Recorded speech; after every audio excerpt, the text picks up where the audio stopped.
आपण महाराष्ट्राला गेल्या वर्षी दाखवून दिलं होतं की एक मेंढका देखील बुलेटवरून फिरू शकतो. हो. आणि बुलेटवाला मेंढका म्हणून ती बातमी केल्यानंतर संपूर्ण महाराष्ट्रात देशात तुमची तशी ओळख झाली. हो. यावर्षी मी बघितलं हो. तुमच्याकडे बुलेट तर आहेच, हो, पण आता टेम्पो देखील दिमतीला आलेला आहे तुमच्या. काय सांगाल, टेम्पोची गरज का भासली आणि आता टेम्पोवाला मेंढका म्हणून तुमची नवी ओळख या बघा, ठिकाणी होते? माझ्या मेंढी माऊलीला खुराक खायला लागतंय.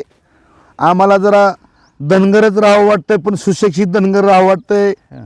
हां, बरोबर. काय सुशिक्षित. आम्हाला पण धनगरच राहावं वाटतंय, पण सुशिक्षित चार चाकीतनं फिरावं असं वाटतंय. आम्हाला सुशिक्षित धनगर राहावं वाटतं. गॅस आमच्या गाडीत राहावं वाटतो. प्रपंच आमचा भरपूर असा वाटतो. हां. म्हणून आम्ही ही जी टेम्पो आहे 407 हां, ह्या इरलेच्या इठ्ठल बिरदेवाची करणी यंदाच टेम्पो इरलेच्या बिरदेवाने दिलाय. हां. आणि त्या मेंढ्याच्या जीवावरचा टेम्पो आहे. टेम्पो काय मी कुठनं चोरून लपून कुठनं आणला नाही. हे माझ्या मेंढी माऊलीच्याच धनाचा टेम्पो आहे, मेंढी माऊलीच्याच आशीर्वादाचा टेम्पो आहे आणि मेंढी माऊलीच्याच पैशाचा टेम्पो आहे. वा, हां. म्हणून दिलेला विठ्ठल बिरदेवाचा हे आशीर्वाद आहे.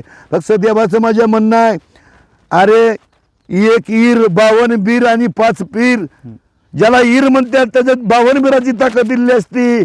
म्हणून काय बी कर, पण मागं सर नको. म्हणून माझ्या बिरदेवाचा आशीर्वाद आहे. म्हणून धरलेल्या कामाला यश येत आहे. म्हणून टेम्पो घेतला आणि मी आणि माझी बायको आणि मुरलीधर नावाचा गोचडे माझा चनई गावाचा आज 3 वर्ष दिवस झालं अंजनगावच्या खिलोबाची वारी जेव्हा मी धरली तेव्हा ती मुरलीधर गोचडे माझ्या मेंढ्याकडे आलाय. देवा मुलगा मेंढ्याकडे आल्यापासून मग आता चला नुकसानी होईन, तोटा होईन, नफा होईन, पण माझ्या लक्ष्मीचा सांभाळ मोठ्या आनंदाने करतोय. साळा आहे, बोळा आहे, पण देवा त्याच्या बी गावाला मी 5 मंदिरं बांधली. तिने 5 नाग 1.5 महिन्यात त्या मंदिरात सांभाळले त्याच नाही गावाला. म्हणून मुरलीधर बी आहे मेंढ्या राखायला, म्हणूनच सुट्टी मिळते मला. आणि मुरलीधर नसला माझ्या मेंढ्याला तर मला बी जायला येत नाही कुठे ह्या टायमाला. बरोबर. हा, म्हणजे टेम्पोत हे सगळं बिराड. म्हणजे पहिलं कसं होतं की धनगरांच्याकडे बघण्याचा जो पारंपरिक दृष्टिकोन होता तो म्हणजे घर आमचं गाव बाहेर, हो, मेंढर थांबले ते माळावर, गबाळ टाकलंय वर. सारं बिराड घोड्यावर. हो. मग ते घोड्यावरचं बिराड आता टेम्पोवरती लादलंय तुम्ही. बघा, घोड विठ्ठल बिरदेवाचं चांग भले म्हणताव, घोड्यावरच्या देवाचं चांग भले म्हणताव, आपण प्रत्येकाचं चांग भले म्हणताव, पण घोड्याचं चांग भले म्हणताव. घोडा श्यामकर्ण नावाचा नर आहे.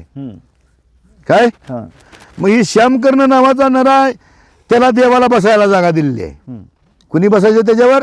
देवाने. फक्त परमेश्वराने. बरोबर. पण ही तुम्ही आम्ही जी निघाला धनगर घोड्यावर टाकताव, आंडो घोडा खशी करताव आणि तुमच्या अवगतीला पुढे जाताव.